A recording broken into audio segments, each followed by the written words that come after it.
The Israeli government denies there is starvation in Gaza, but under international pressure, it announced new measures to allow aid into the Strip.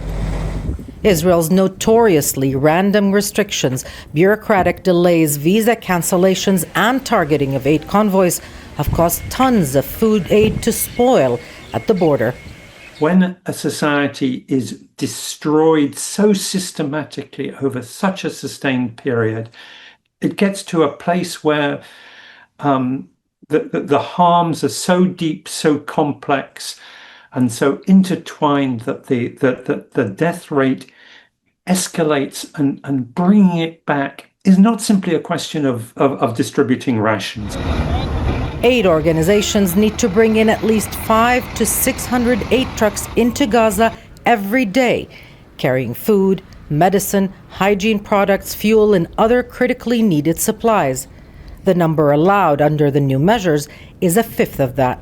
They're not enough. They need to be expanded, and they need to be sustained, and they need to be accompanied by a ceasefire, because that's the only thing that's going to stabilize conditions for hundreds upon hundreds of thousands of desperate people in Gaza. Local attempts to protect these convoys have been met with Israeli strikes. Trucks are forced to drive through large crowds of desperately hungry Palestinians. Predictably, looting happens.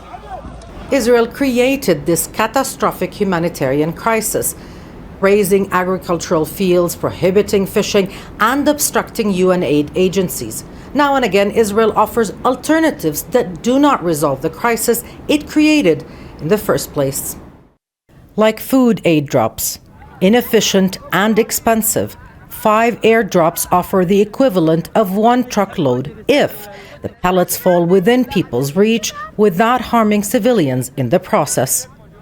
And the US and Israeli-backed GHF, set up to replace the United Nations, it's a chaotic operation that turned into a death trap for more than 1,000 Palestinians.